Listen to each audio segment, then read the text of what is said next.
Honoré Beaugrand n'était pas qu'un maire.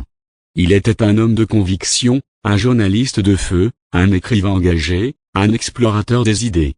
Et surtout, un bâtisseur d'avenir.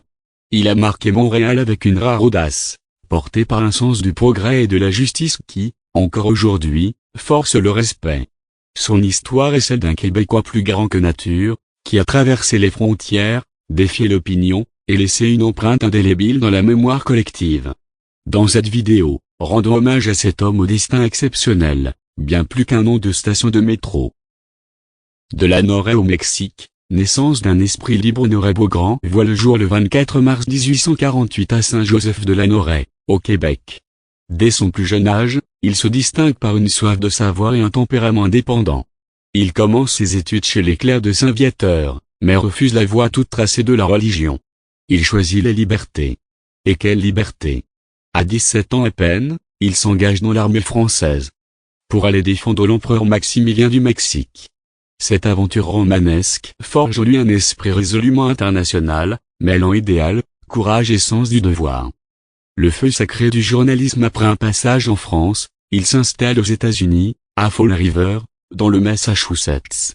Là-bas, il devient la voix des Canadiens français en exil, fondant l'Écho du Canada et la République. Dans ses articles et ses romans comme Jeanne la Fileuse, il défend les droits des ouvriers et la dignité des émigrants.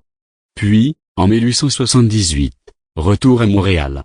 Et là, coup d'éclat, il fonde La Patrie, un quotidien francophone, libéral, républicain et farouchement anticlérical. Une véritable révolution médiatique à l'époque.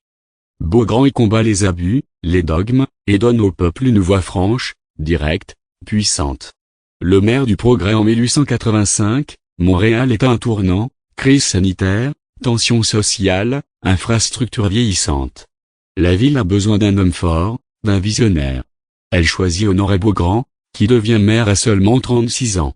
Le plus jeune de l'histoire à ce moment-là. Son mandat? Une mission de modernisation et de moralisation. Il réforme les finances, améliore les routes, modernise les services de lutte contre les incendies et fait avancer l'éclairage urbain. Mais c'est surtout lors de la terrible épidémie de variole qu'il révèle sa grandeur. Face aux résistances, y compris religieuses, il impose la vaccination obligatoire. Il sauve des vies. Il protège la population au prix de son impopularité dans certains milieux. Un acte de courage politique rare à l'époque. Et lorsqu'on exécute Louis Riel, Beaugrand, pourtant loyaliste au départ, dénonce l'injustice. Une preuve supplémentaire de son intégrité morale. Le conteur de l'âme québécoise après la politique, il ne cherche ni les honneurs ni les postes. Il se retire doucement, miné par la maladie, mais reste pleinement actif dans la culture. Il écrit, voyage, partage ses réflexions. Son recueil La Chasse-Galerie et autres récits devient un classique du folklore québécois. À travers ses contes, ses lettres de voyage et ses articles, il laisse derrière lui un immense héritage littéraire.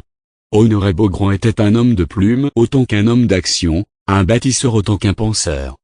Conclusion, l'héritage d'un homme en avance sur son temps. Honoré Beaugrand s'éteint le 7 octobre 1906, à Westmount, laissant derrière lui un Montréal transformé, éclairé, soigné. Et mieux préparé à entrer dans le XX siècle. Mais au fond, il n'est jamais vraiment parti. Son nom, gravé dans la toponymie de la ville, ne raconte qu'un fragment de sa grandeur.